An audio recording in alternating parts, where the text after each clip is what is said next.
हनुमान जी के बल और भक्ति की कहानियाँ तो सबने सुनी होंगी, लेकिन क्या कभी आपने सुना है उनके पुत्र की कथा? चलिए जानते हैं यह अनसुना रहस्य। पवन पुत्र हनुमान जी को वेदों ग्रंथों में बाल ब्रह्मचारी कहा गया है, लेकिन बहुत लोग इस बात से अनजान हैं उनका पुत्र भी था। आइए हम आपको बताते हैं कि सच में कोई उनका पुत्र था। अगर था तो क्या नाम था? वाल्मीकि रामायण के अनुसार लंका जलाते समय आग की तपिश के कारण हनुमान जी को बहुत पसीना आ रहा था।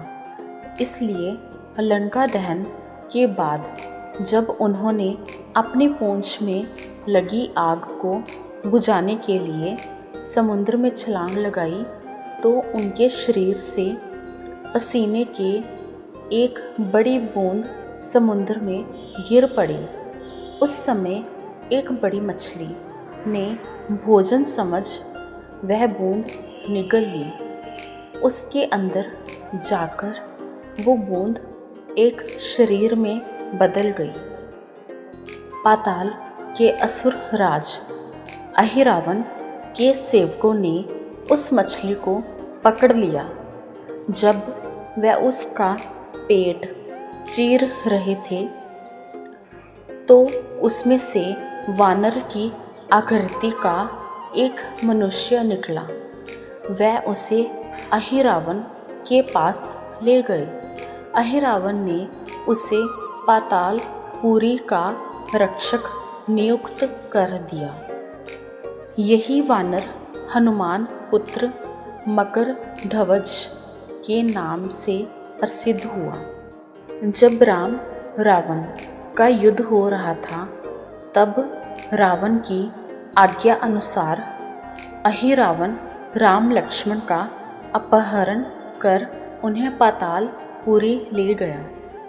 उनके अपहरण से वानर सेना भयभीत व शोकाकुल हो गई, लेकिन विभीषण ने ये भेद हनुमान के समक्ष प्रकट कर दिया। तब राम लक्ष्मण की सहायता के लिए हनुमान जी पातालपुरी पहुँचे। जब उन्होंने पाताल के द्वार पर एक वानर को देखा तो वह आश्चर्यचकित हो गए। उन्होंने मकरध्वज से उसका परिचय पूछा। मकरध्वज अपना परिचय देते हुए बोला, मैं हनुमान पुत्र मकरध्वज हूँ और पातालपुरी का द्वारपाल हूँ। मकरध्वज की बात सुनकर हनुमान क्रोधित होकर बोले, ये तुम क्या कह रहे हो? दुष्ट, मैं बाल ब्रह्मचारी हूँ, फिर भला तुम मेरे पुत्र कैसे हो सकते हो?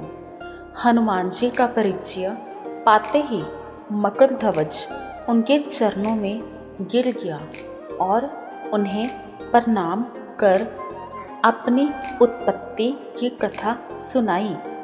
हनुमान जी ने भी मान लिया कि वह उनका ही पुत्र है, लेकिन ये कहकर कि वह अपने श्री राम और लक्ष्मण को लेने आए हैं। जैसे ही द्वार की और बढ़े वैसे ही मकरध्वज उनका मार्ग रोकते हुए बोला, पिताश्री, ये सत्य है कि मैं आपका पुत्र हूँ, लेकिन अभी मैं अपने स्वामी की सेवा में हूँ, इसलिए आप अंदर नहीं जा सकते।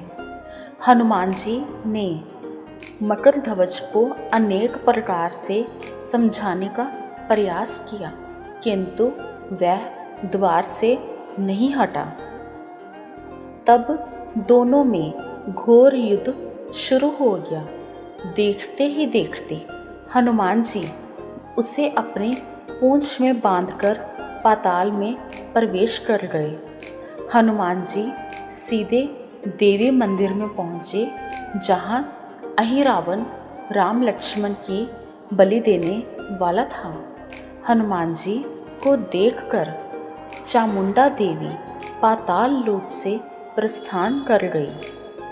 तब हनुमान जी देवी रूप धारण करके वहाँ स्थापित हो गए। कुछ देर बाद अहिरावण वहाँ आया और पूजा अर्चना करके जैसे ही उसने राम लक्ष्मण की बलि देने के लिए तलवार उठाई, वैसे ही भयंकर गर्जन करते हुए हनुमान जी प्रकट हो गए और उसी तलवार से अहिरावण का वध कर दिया। उन्होंने राम लक्ष्मण को बंधन मुक्त किया।